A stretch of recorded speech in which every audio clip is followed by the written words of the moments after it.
Thanks a lot for inviting me here to the stage.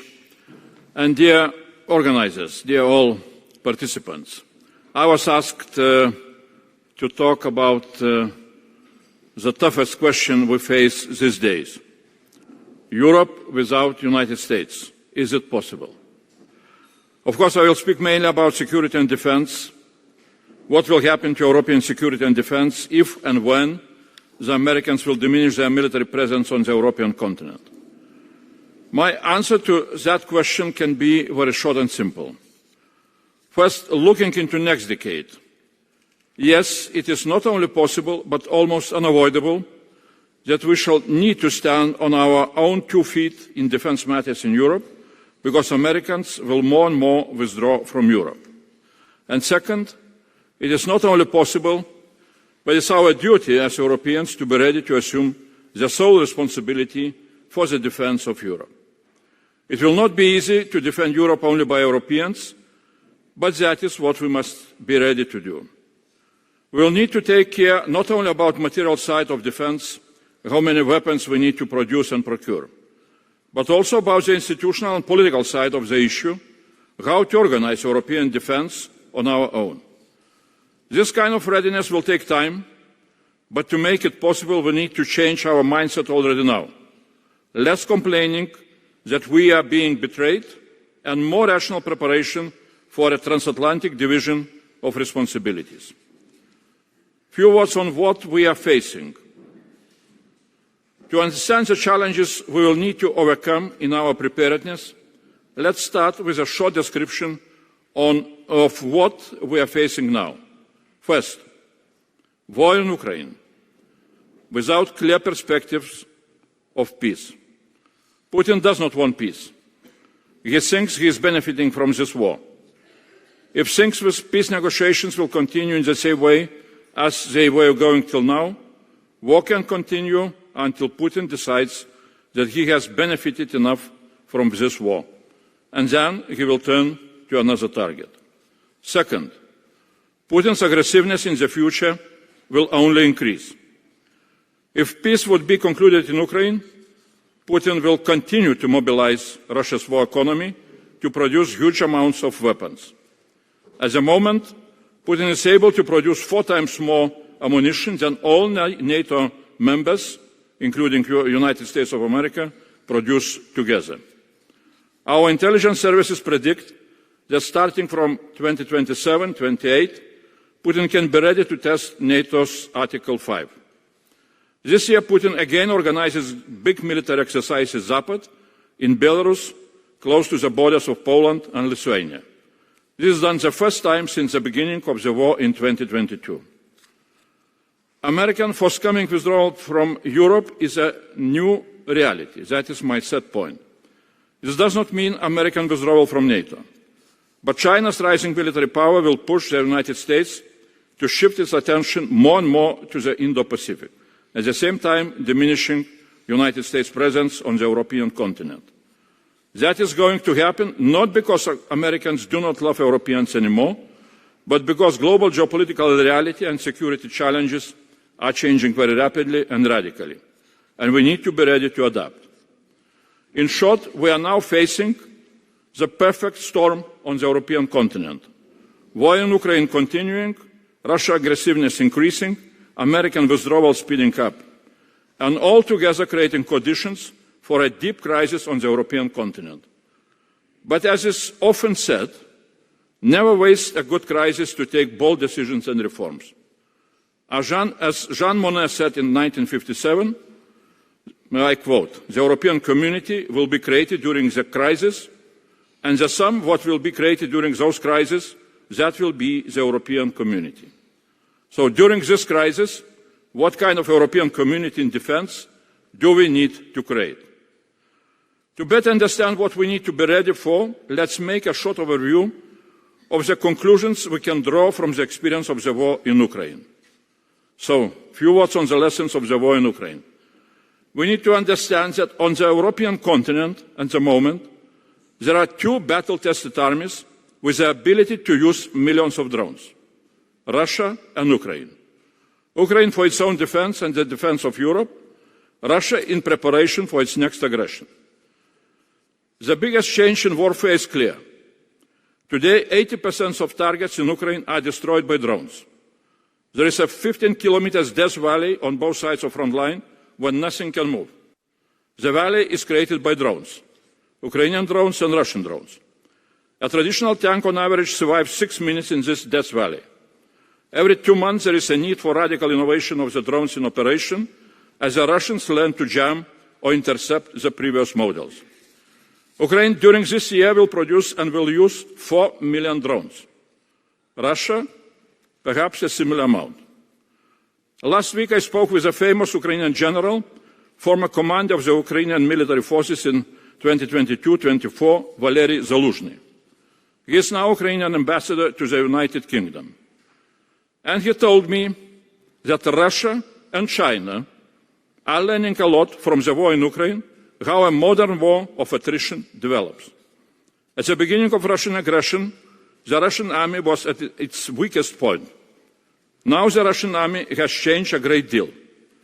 Ukrainians say that the Russians are as good as Ukrainians at drones and electronic warfare, sometimes even better. We can assume that Putin started the war and continues the war not only to grab new territories, but also to learn how to fight a modern war. In the case of Russian aggression against NATO or EU member state, we will face a battle-tested Russian army with millions of drones in its army of drones. Are we ready for that? Unfortunately, for the time being, I doubt it. General Zaluzhny also told me the West, including the European Union, is still preparing to fight the wars of yesterday. Maybe the United Kingdom can be a source of inspiration for us, especially now when we sign historically important partnership in security and defense. Last week, the British Army announced its new military strategy, the so-called 20-40-40 strategy. Heavy equipment like tanks, infantry vehicles, helicopters will make up 20% of fighting capability. Single-use kamikaze drones and long-range missiles will make up the first 40%. Reusable drones, more durable reconnaissance or attack drones will make up the remaining 40%. This sounds very similar to the Ukrainian strategy to hit 80% of targets with drones. The United Kingdom inspires us to update not only our military technologies, but also our military doctrines. It's time we learn from both the Ukrainians and the British. Few words on what to do. It's time for us to answer the very simple question. What do we need to do to be ready to face aggression from Russia's battle-tested army and at the same time to prepare for the prospect of American withdrawal? On material preparedness. First of all, as it's stated in the white paper, we must urgently ensure material preparedness for defense according to NATO defense plans and NATO capability targets. At the upcoming summit, NATO will likely ask alliance members to raise the military capability targets by 30%. That is what we can read in mass media. But allies are already 30% behind in delivering on existing capability targets. So the proposed increase means there is a huge hole in our readiness. That is how NATO Supreme Allied Commander Transformation, Admiral Pierre Van Der, put it at his press briefing in March. Material preparedness means a radical increase in development and procurement of new weapons. And it means a ramp-up of industrial production on the European continent. For that, we need enough of financial resources. Rapid implementation of Rearm Europe with safe loans and activating the National Escape Clause brings new hundreds of billions of financial resources into our defense industry. We need to use these instruments in the most effective way possible. On replacement of United States resources. Instead of complaining that the Americans are going to betray us, we need to immediately start preparations for replacing American defense resources on the European continent. Let's have our material and political readiness programs in order to avoid an emotional and angry divorce. We must have a rational agreement with our transatlantic partners on division of responsibilities and discuss with our partners how long it will take us and which steps we need to take to implement it. It's clear that 450 million Europeans should not complain that 340 million Americans are not ready to permanently defend us against 140 million Russians who are not able during 3 years of war to defeat 38 million Ukrainians. It is also clear that in Europe we still very heavily depend on US resources, especially on so-called strategic enablers, like space intelligence data, command and control centers, heavy airlift capabilities, refueling in the air capabilities. That is what we need to develop in Europe without delay. Definitely, it will cost a lot of money. A leading think tank in studies of war, the International Institute for Strategic Studies, estimates that it could cost for European allies up to $1 trillion to replace the current US contribution to NATO collective defense capabilities on the European continent. And the Bruegel think tank in their recent paper gives the estimate, I quote, Europe could need 300,000 more troops and an annual defense spending hike of at least 250 billion in the short term to deter Russian aggression. Readiness really costs a lot, but non-readiness could cost much more. On responsibility for peace on the European continent, few words. In Europe, we need to understand that peace is not interesting for Putin, and diplomacy alone will not bring any kind of peace. A forthcoming American withdrawal from Europe would also mean perhaps withdrawing from the Ukrainian issue, including on peace. So in Europe, we need to change our approach on peace in Ukraine. Until now, we were mainly waiting for peace to happen. We first had an European hope that Ukraine itself would manage to win and to achieve peace during 2022-2023 period. Then we were waiting for President Biden and later for President Trump to miraculously convince Putin to agree on peace. Recently, we started waiting for phone calls to Putin or for negotiations in Vatican. It looks like that it does not work. Now our last hope in our waiting game is that something will happen in the Kremlin or with Putin, and that will bring peace. Peace will not happen while we just wait. We need to take our own responsibility, and we need to have our own strategy for creation of peace in Ukraine. Creating conditions for peace by our own efforts means no longer waiting for anybody else to bring much-needed peace. A just peace in Ukraine can be created only by making Ukraine stronger. And the only ones who can make Ukraine stronger are we, Europeans. So few words on peace through strength and our support to Ukraine. According to upcoming NATO agreements, we will need to spend 3.5% of GDP for our defense each year. But now, annually, we are spending less than 0.1% of our GDP to assist Ukraine in its defense. From my point of view, something is wrong here with those numbers and with our military logic. Why such a difference? Why do we think that today it is more important to take care only about our own defense capabilities, but not about sufficient capabilities for Ukraine, when Ukraine is defending us against the same threat? I don't understand this military logic.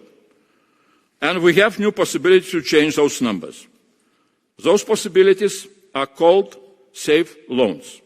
The Council just approved the regulation on those loans, so 150 billion euros of attractive AAA loans backed by the EU budget will be available, 45 years maturity, 10 years grace period. What is important, member states can take those loans and spend them together with Ukraine for joint procurement from Ukraine and for Ukraine. Safe loans can become a breakthrough in our support to Ukraine. Few words on new European security architecture. In the case of Russian aggression, we would face a powerful, battle-tested army capable of using millions of deadly drones against us. And there are no military armies in NATO at the moment with the same battle-tested experience. On top of that, we face American withdrawal from Europe. And as the white paper on the future of European defense says, I quote, "A new international order will be formed in the second half of this decade and beyond. That is why we need to see a broader challenge for us. We need not only to take care about our material readiness for defense, but we need to take care about the institutional and political side of our European defense. Looking at the long-term future, it will not be enough just to spend more on defense and to produce more weapons. In order to defend ourselves, it is essential that we develop a European security architecture, as stated in my mission letter I received from President von der Leyen at the start of my mandate. Our strategic goal is to unite all efforts to strengthen European defense into a true European defense union." Again, I am quoting my mission letter. If we agree that defending Europe is an European task, then we need to agree. The European Defence Union architecture is the only way to prepare ourselves for American withdrawal. Few words on Ukraine and United Kingdom as integral part of European security architecture. A new European security architecture, a true European Defence Union, cannot be created without Ukraine as an integral part from the very beginning. While Americans are starting to move out from Europe and Russians are growing stronger, our security in Europe depends on how rapidly we will build a new European security architecture. And Ukraine, with its battle-tested army and extremely innovative defence industry, will be the most important part of that security architecture. With the prospect of Americans leaving, it is obvious that we need Ukraine's integration into the European Union as much as Ukraine needs its own integration. Because this is how we can speed up building our European security architecture. This way we can integrate Ukraine's battle-tested army without delay into our European military structures. And at the same time learn from the Ukrainians how to defend ourselves against the battle-tested Russian army, how to build an innovative European defence industry, and how to do defence in the most innovative way. The same is true for our relationship with the United Kingdom. Withdrawal of the United States should push Europeans towards much more of unity. And of course, the British have remarkable skills on the battlefield and in defence innovation, which will bring a lot of additional strength to the European Defence Union. Few words on European common defence.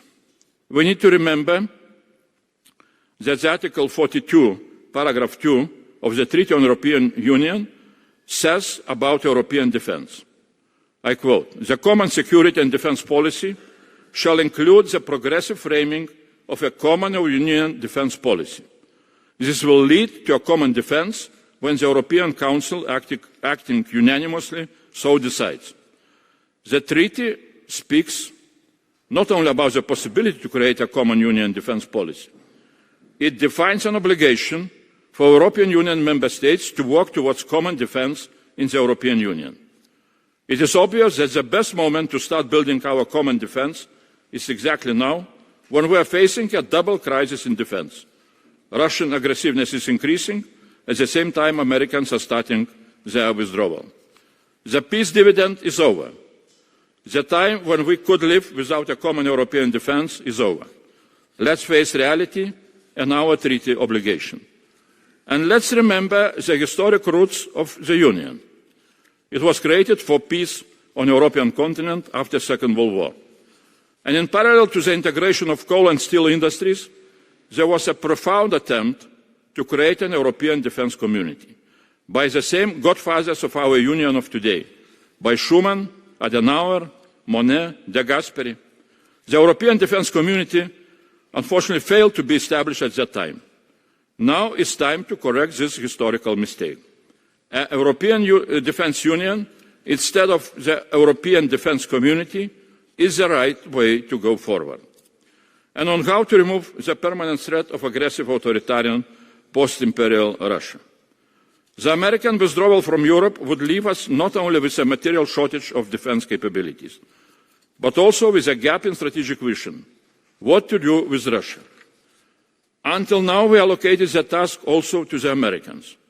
They were declaring that Russia was part of the new axis of evil, or that there is a need for a reset with Russia. Europeans usually followed the lead. The outcome of such an approach is a more and more aggressive Putin and Russia. and new promises by President Trump to establish good relations with Putin if he will agree on peace. These promises by President Trump are not changing Putin's behavior, and we Europeans are left with a question. After the Americans withdraw from Europe, what kind of strategy do we need towards Russia? Let's not forget, defense is not only about strengthening your own defense capabilities. It's also about reducing your adversaries' capabilities to attack you. How we are building up our defense capabilities, I have just explained. How to reduce Russia's offensive capabilities, well, we are not so effective. We are introducing new economic sanctions, and they are very much needed, but it is clear that is not enough. The strategic question for Europeans is how to get rid of the permanent threat of an aggressive, authoritarian, post-imperial Russia. That will happen only if the Russian people by themselves will succeed in transforming Russia back to normality. Normality means, first of all, no aggression anymore. There is no hope that it can happen while Putin stays in power. Without Americans, it is our responsibility as Europeans to have a specific European Russia strategy to assist the Russian people in turning Russia back to normality, since any political transformation in Russia is in the hands of the Russian people. And the best way to achieve this is by implementing our Ukraine strategy to create conditions for peace, security, integration and success for Ukraine. Because the example of Ukraine's success can be a very powerful inspiration for the Russian people to turn Russia back to normality. That is what Putin is extremely afraid of. Because Ukraine's success, with its power of inspiration, can destroy Putin's regime. And that is why our strategy for Ukraine's success is so strategically important for the future of a much broader eastern part of Europe, including Russia and Belarus. And few words on leadership. Crisis needs and brings leadership. History teaches us, in order to overcome crisis, there is a need of effective leadership. History also teaches us, when crisis comes, history and nations bring forward the right leaders to overcome the crisis. That is what happened after the Second World War, when Europe needed to unite to be able to stand against the Soviet Union. Adenauer, Schuman, Churchill, Monnet, de Gasperi were the leaders ready to face the challenges of their time. And they got the job done. Our community was born. And today we are witnessing the same things happening. The double challenge of Russian aggression and American withdrawal brings a new set of European leaders who are writing a new history of Europe. For example, Friedrich Merz, Emmanuel Macron, Keir Starmer, Giorgia Meloni, Donald Tusk. And of course, honor here in Aachen tomorrow with the Charlemagne Prize, Commission President Ursula von der Leyen. And in conclusion, we need to remember that the history of Europe, the future of Europe, future of our kids and grandkids today is decided in Ukraine. So to return to your question, Europe without the United States, is it possible? I will translate it into a more practical and strategic one. Is peace in Ukraine and is victory for Ukraine possible after American withdrawal? Because this is the only single way towards sustainable peace on the European continent. My answer is yes. It is possible, but it's our job as Europeans. So, vivat Europe and Slava Ukraini!